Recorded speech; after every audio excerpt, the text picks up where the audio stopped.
நான் என்ன பண்ணிருக்கணும், அங்கே ஒரு கேமரா வச்சிருக்கணும், மூஞ்சி எப்படி போகுதுன்னு பார்த்துருக்கணும். செகண்ட் கியர் எனக்கு இன்னும் ரெண்டுமே ஈக்குவலாக எடுக்கிற மாதிரி இருக்கு. பேக் வந்து இப்படி இன்னும் கொஞ்சம் ஃபாஸ்ட்டாக வந்து திரும்பிங்கன்னா அடிச்சு விட்டுருவோம். வாடா வாடா வாடா வாடா லாக்கி அள்ளு விட்டுச்சு. நீ ரொம்ப வேகம், நீயும் அவுட் ஆஃப் கண்ட்ரோலில் போறியோ அப்படின்ற மாதிரி இருந்துச்சா. நீயும் கண்ட்ரோல் இருப்பேன்னு தெரியும், எனக்கு பயம் ஆயிடுச்சு நீ ஓட்டுறத பார்த்து.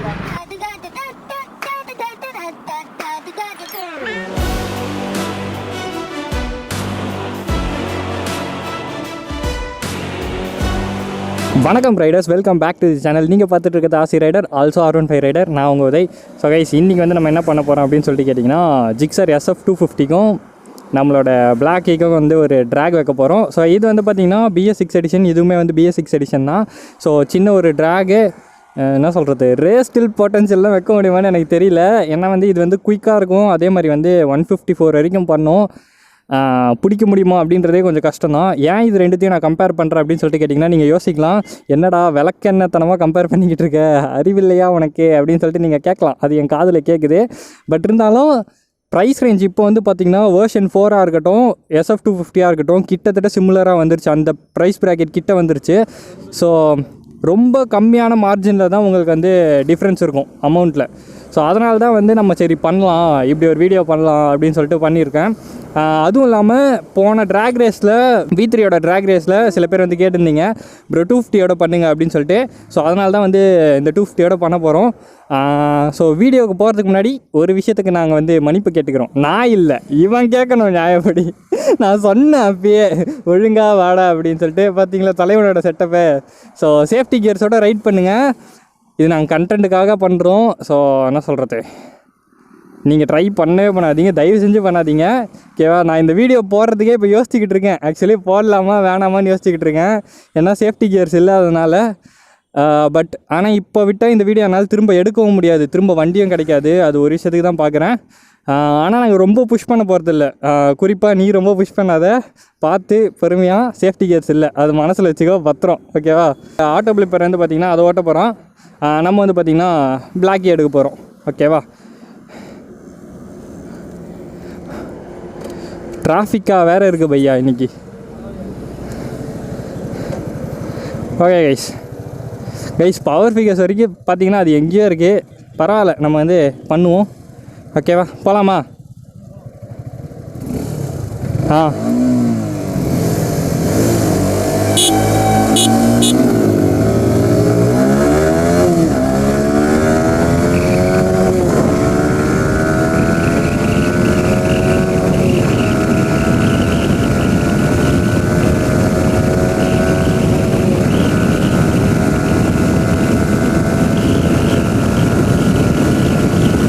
அவன் எங்கேயோ போயிட்டாங்க கைஸ்.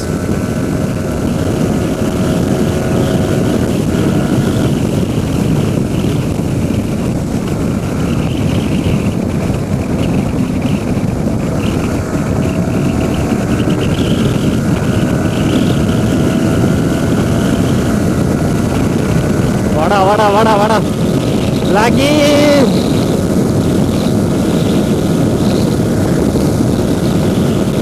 Oh God.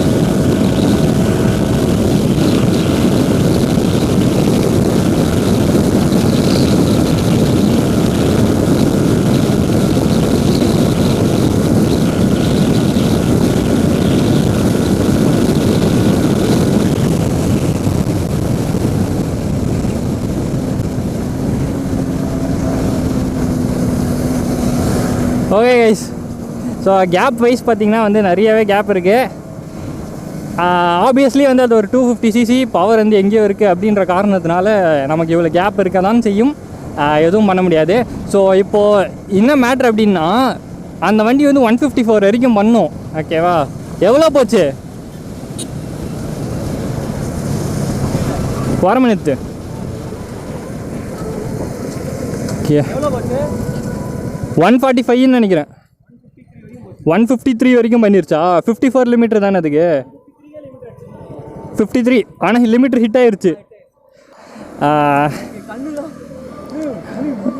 ஆமாம், ஹெல்மெட் இல்லாமல் ரைட் பண்ண. நான் என்ன பண்ணிருக்கணும், அங்கே ஒரு கேமரா வச்சுருக்கணும், மூஞ்சி எப்படி போகுதுன்னு பார்த்துருக்கணும். ஓகே கைஸ், தெரியல மாப்பிள்ள, கியர் சேலஞ்ச் பண்ணலாம், கியர் ஆக்சலரேஷன் பண்ணலாம்.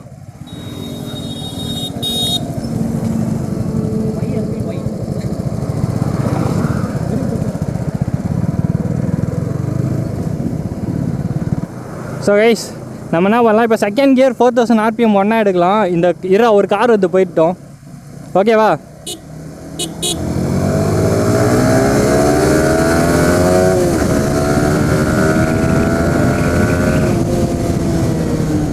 செகண்ட் கியர் எனக்கு இன்னும் ரெண்டுமே ஈக்குவலாக எடுக்கிற மாதிரி இருக்குது, ஈக்குவலாக எடுக்குது.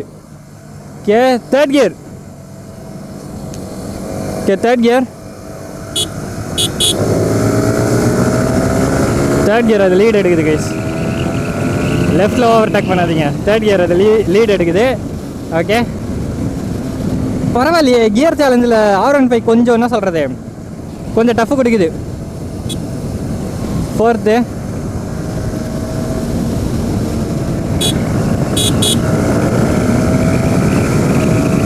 ஃபோர்த்துலேயும் அது முன்னாடி போகுது கைஸ். ஓகே ஃபிஃப்த்து,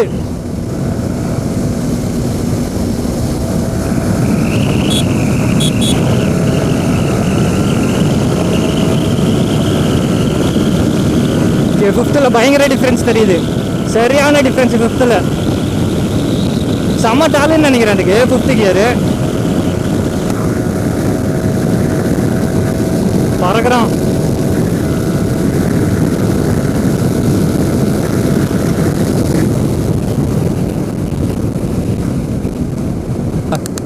சிக்ஸ்த்து,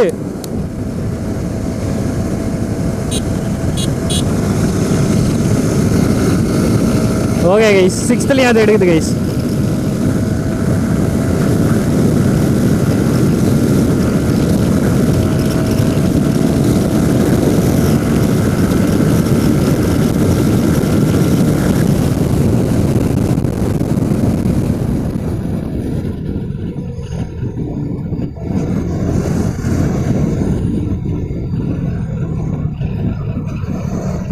பைத்தியக்காரா. ஓகே கைஸ், இன்கியர் ஆக்சலரேஷனில் வந்து பார்த்தீங்கன்னா செகண்ட் கியர் வந்து ரெண்டுமே ஓரளவுக்கு ஈக்குவலாக பர்ஃபார்ம் பண்ணிச்சு. எனக்கு செகண்ட் கியரில் வந்து அந்தளவுக்கு அதில் டார்க் பேண்ட் இருக்க மாதிரி தெரில. ஆனால் தேர்டு, ஃபோர்த்து, ஃபிஃப்த்தில் வந்து நல்லாவே பண்ணிச்சு. குறிப்பாக ஃபிஃப்த்து கியரில் வந்து அல்டிமேட்டாக பண்ணிச்சு. ஃபிஃப்த்து கியரில் அவ்வளோ தூரம் போக நான் எதிர்பார்க்கல. சரியான டால் கியரிங்காக இருக்குது ஃபிஃப்த்து. அதுக்கு நமக்கு வந்து பார்த்திங்கன்னா அவ்வளோதான் பர்ஃபார்ம் பண்ணும், 150cc அவ்வளோதான் பர்ஃபார்ம் பண்ணும். So it's not a issue. Yo uncle ஏற்றிடாத அங்கிள், ஏங்க அவர் போட்டு வந்துக்கினே இருக்காருங்க கிரிட்டுன்னு, பயமாக இருக்குல்ல. ஓகே கைஸ், நான் ஏன் அவனை அந்த வண்டி ஓட்ட விட்டேன் அப்படின்னு சொல்லிட்டு பார்த்தீங்கன்னா, அது 250cc, அதனால் வந்து வெயிட் டிஃப்ரென்ஸில் வந்து பெரிய இது தெரியாது, ஓகேவா? நான் வந்து பார்த்தீங்கன்னா வெயிட் ஆக்சுவலி கம்மி தான்.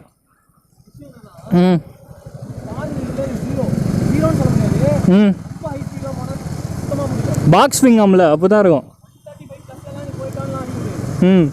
கைஸ் அவன் என்ன சொல்கிறான்னா, ஹேண்ட்லிங் வந்து அந்த வண்டி 0ன்றான்.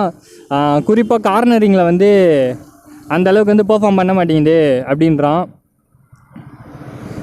135லேயே அது வந்து கார்னர் பண்ணுறது கஷ்டமாக இருக்குது அப்படின்றான். ஆனால் பட் R15 அப்படி கிடையாது, வச்சு வளைக்கலாம் வண்டியை, அந்த அளவுக்கு வந்து பெர்ஃபார்ம் பண்ணலாம், நெயில் பண்ணலாம் ஹேண்ட்லிங் பொறுத்த வரைக்கும் R15ல். ஸோ அதெல்லாம் உங்களுக்கு எந்த பிரச்சனையும் இருக்காது. ஹெல்மெட் இல்லாமல் கைஸ் நான் ஒரு மீம் பார்த்துருக்கேன் கைஸ், ஹெல்மெட் இல்லாமல் மூஞ்சி எப்படி இருக்கும்னு. அதை நான் வேணா போட்டு விடுறேன். இந்த இடத்துல அள்ளு விட்டுச்சு. நான் என்ன பண்ணேன், இந்த வண்டி மாதிரி நினச்சிங்கன்னா அப்படியே படுத்துட்டேன். 154 படி 135 140 போய் படுக்கும்போது பேக் வந்து இப்படி இன்னும் கொஞ்சம் ஃபாஸ்ட்டாக வந்து திரும்பிங்கன்னா அடிச்சு விட்டுருவோம். அது சஸ்பென்ஷன் அப்போ சாஃப்டாக இருந்திருக்கும். இது செம்ம ஸ்டிஃப் சஸ்பென்ஷன். அடிச்சு விட்டுருங்க. எனக்கு என்ன ஆயிடுச்சுன்னு வச்சுக்கோ, வந்துட்டேன். இங்கே வேறு ஒரு டியூவில் ஒருத்தவங்க போய் நிற்கிறாங்க, அந்த லாரி போய் நிற்குது. கீரை கட்டி ஸ்லோ வண்டி நிற்க ஸ்லோவாக நிற்குது. கிட்ட போய் பிரேக் அடிக்கிறேன், கிட்ட போயிடுச்சு வண்டி. அப்புறம் தான் கேப் ஒன்று சொல்லி கேப்பில் பூந்து இப்படி வந்துட்டேன். அது ஒரு நிமிஷம் ஹெல்மெட் இல்லாமல் ஒன்றுமே புரியல வண்டி ஓட்டுறது எப்படின்னு. சரி, லாஸ்ட் டைம் ஒரு ட்ராக் போட்டுருவோம். ஆனால் நல்லா ஞாபகம் வச்சுக்கோங்க, இந்த மாதிரி ஹை ஸ்பீட் வண்டிலாம் இதுவே ஹை ஸ்பீட் வண்டி தான். இது வந்து கொஞ்சம் சீக்கிரமாக இருக்கிறதுனால கொஞ்சம் பார்த்து ஹெல்மெட் இல்லாமலாம் இப்படி ஓட்டாதீங்க. சீரியஸாக எனக்கே அவங்க அழுப்பிடுச்சு, விழுந்துருப்பேன். ஆக்சுவலாக சொல்லணும்னா கமெண்ட்ல யாராவது திட்டினீங்கன்னா நான் பொறுப்பு கிடையாது. பரவாயில்ல, விட்டு பார்த்துக்கலாம். கண்டென்ட்டுக்காக தான் மக்களே, உங்களுக்காக தான். ஆர்சிஏடர் சேனலுக்கு சப்ஸ்கிரைபர்ஸ் இதெல்லாம் இல்லை, இதெல்லாம் கிடையாது. இதெல்லாம் வந்து அடிச்சு விடுறாங்க. நம்பாதீங்க. அவன் கண்டென்ட் எடுக்கிறனால ரைடர் ஸ்குவாடு இவன் வந்து பாருங்களேன், வேணும்ட்டே வந்து மச்சான் யாருக்காகவும் இல்லை உனக்காக தான் சொல்லிட்டு தனி ஒருவன் டைலாக்லாம் விடுறான். ஓகேவா, போகலாம், அப்படியே போகலாம்.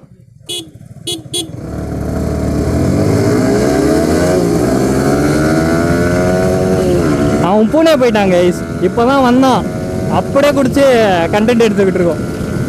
வா வா வா வா வா, சரியான கேப்பு.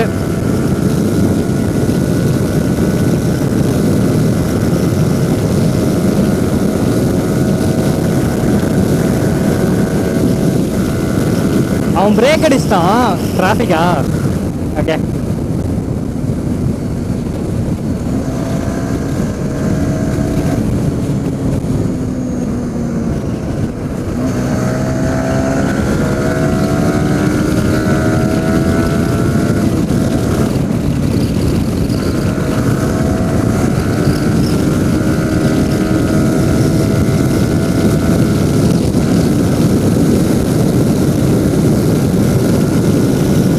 பின்னாடி வந்துகிட்டு இருக்கான் கைஸ். ஆனால் டிஸ்டன்ஸ் குறையுது, அவனும் த்ராட்டில் கொடுத்துக்கிட்டு இருக்கான்.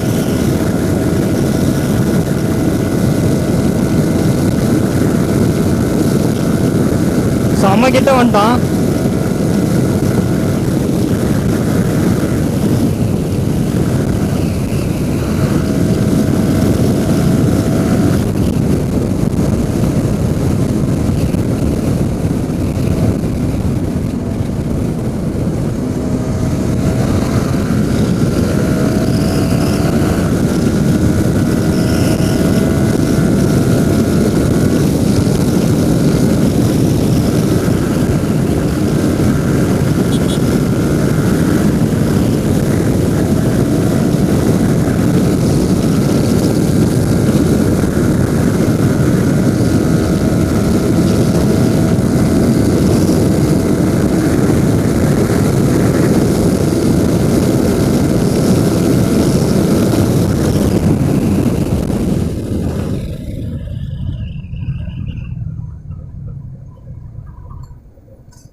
நீ போயிட்டு அப்புறம் பொறுமையா ஸ்பீட் எடுக்கிறேன் பார்த்தேன் மிரர்ல.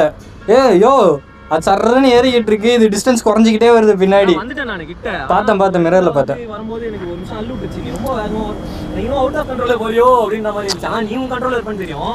எனக்கு பயம் ஆயிடுச்சு நீ ஓட்டுறத பார்த்து. எனக்கு நீ ஓட்டுறத பார்த்தா தான் பயமா இருக்கு. ஸ்லோ பண்ணியே வந்தேன், சரி எனக்கு மாறி இருக்கு ஏன் தெரிஞ்சு ஸ்லோ பண்ணியே வந்தேன். அப்புறம் கிட்ட வந்து திருப்பி ஸ்பீட் எடுத்தேன். ஸோ கைஸ், இந்த வண்டிக்கு பார்த்தீங்கன்னா விண்ட்ஷீல்டு ஒன்று போட்டிருக்காப்புல தலைவன். நான் இதை வந்து டிஸ்அட்வான்டேஜாக சொல்லியிருப்பேன் வீடியோவில். ஏன்னா அந்த விண்ட்ஸ்க்ரீன் வந்து இவ்வளோ தான் இருக்கும், இத்தனோன்னு தான் இருக்கும். அது எது கொடுத்துருக்காங்கன்னே தெரியாது, அந்த மாதிரி இருக்கும். இது போட்டது வந்து எப்படி இருக்குது, விண்ட் பிளாஸ்ட் எப்படி இருக்குது இதில்? அந்த விண்ட்ஸ்க்ரீன் அந்த விண்ட்ஸ்க்ரீனுக்கு இது எவ்வளோ பரவாயில்ல, ரெக்கார்ட் ஆகுதா? ஓகே, இப்போ வந்து ரெண்டுத்தோட அட்வான்டேஜஸ் அண்ட் டிஸ்அட்வான்டேஜஸ் நான் சொல்லிடுறேன். ஃபர்ஸ்ட் R15 சொல்லிடுறேன். R15 அட்வான்டேஜ் வந்து பார்த்தீங்கன்னா இதோட ஹேண்ட்லிங்கு, சிசியை விட்டுருங்க ஓகேவா. R15 அட்வான்டேஜ் வந்து இதோட ஹேண்ட்லிங், அதுக்கப்புறம் வந்து பார்த்தீங்கன்னா மைலேஜ் முக்கியமான விஷயம். இது ரெண்டுமே வந்து R15 என்றைக்குமே வந்து ஒரு ப்ளஸ் பாயிண்ட்டாக தான் இருக்கும் ஓகேவா. அதுவும் இல்லாமல் அலுமினியம் ஸ்விங்கம் வந்து இந்த வண்டிக்கு ஒரு பெனிஃபிட். அதனாலேயே வந்து நல்லா வந்து என்ன சொல்கிறது, கார்னரிங்லாம் ஹை ஸ்பீட்லேயும் செம்மையாக வந்து பர்ஃபார்ம் பண்ணும். இந்த வண்டி நீங்கள் எடுத்துக்கிட்டிங்கன்னா உங்களுக்கு வந்து பார்த்திங்கன்னா நல்ல கம்ஃபர்டபுளான ஒரு ரைடிங் பொசிஷனு, நீங்கள் டூரிங் பண்ணுறதுக்கெலாம் கரெக்டாக இருக்கும். என்ஜின் பவர் வந்து நல்லாயிருக்கும். இந்த ப்ரைஸ் செக்மெண்ட்டில் என்ஜினோட பவர் வந்து நல்லாயிருக்கும். நீங்கள் மீதி 250 விட்டுருங்க, ஆனால் வந்து இந்த ப்ரைஸ் ரேஞ்சில் இந்த 250யோட பவர் வந்து நல்லாயிருக்கும். ஸோ ஆனால் ஹேண்ட்லிங் வந்து கொஞ்சம் என்ன சொல்கிறது அப்படி தான் இருக்கும். ஹை ஸ்பீட்ஸோட ஹேண்ட்லிங் வந்து கொஞ்சம் ஒரு மாதிரி தான் இருக்கும். ஆனால் லோ ஸ்பீட்ஸில் வந்து உங்களுக்கு ஒரு பிரச்சனையாக இருக்காது. இன்னொரு அட்வான்டேஜ் இந்த வண்டியை பொறுத்த வரைக்கும் பார்த்தீங்கன்னா கம்ஃபர்ட், பில்லியன் சீட்டோட கம்ஃபர்ட் சூப்பராக இருக்கும், ரைடர் சீட்டோட கம்ஃபர்ட்டுமே சூப்பராக இருக்கும். ஸோ நீங்கள் வந்து டூரிங் நீங்கள் டூரிங்லாம் எதிர்பார்க்குறீங்கன்னா இது எடுக்கலாம். ஆனால் மைலேஜ் வந்து பார்த்தீங்கன்னா உங்களுக்கு அரௌண்ட் ஒரு 35 ரேஞ்ச் கிடைக்கும், 33 to 35 அந்த மாதிரி கிடைக்கலாம். அது நீங்கள் டிபெண்ட் எப்படி ஓட்டுறீங்களோ அதை பொறுத்து தான். ஸோ ஆமாம், இப்போ நாங்கள் ரொம்ப அடித்தோம், அப்படிலாம் பண்ணால் கம்மியாயிடும் ஓகேவா. ஸோ இதுதான் வந்து இந்த பேட்டலோட ரிசல்ட்டு ஓகேவா. ஆனால் வந்து பார்த்தீங்கன்னா ரெண்டுத்தையும் நீங்கள் ஸ்ட்ரைட் லைனில் வச்சிங்கன்னா அந்த வண்டி தான் வந்து முன்னாடி இருக்கும். இது வந்து பிடிக்குமான்னு சொல்லிட்டு எனக்கு டவுட்டு. ஆமாம், 154 போயிட்டு அது லாக் ஆகுது. இது அப்படி கிடையாது, இது அதுக்கப்புறமா வந்து வண்டிக்கு தெம்பு இருந்துச்சுன்னா ஏறும். ஸோ கைஸ் அவ்வளோதான் கைஸ் இந்த வீடியோக்கு. இது வந்து ஒரு ஷார்ட்டான ஒரு ட்ராகு. நிறைய பேர் கேட்டதுனால இந்த ட்ராக் வந்து நான் போடுறேன். நான் திரும்பவும் சொல்கிறேன், சேஃப்டி கேர்ஸ் இல்லாமல் ரைட் பண்ணாதீங்க. நாங்கள் பண்ணதுக்கு வந்து எக்ஸ்ட்ரீம்லி சாரி, ஓகேவா? எங்களுக்கு வேறு ஆப்ஷனே கிடையாது. இன்றைக்கி ஒரு நாள் தான் இருக்குது, அதனால் எங்களுக்கு கண்டென்ட் எடுத்தே ஆகணுன்றதுக்காக நாங்கள் பண்ணோம். ஸோ அவ்வளோதான் மக்கள்ஸ் இந்த வீடியோக்கு. இந்த வீடியோ பிடிச்சிருந்துச்சுன்னா மறக்காமல் நம்ம சேனலுக்கு லைக், ஷேர், அதுக்கப்புறம் சப்ஸ்கிரைப் பண்ணி வச்சுக்கோங்க. ஸோ நன்றி மக்கள்ஸ்.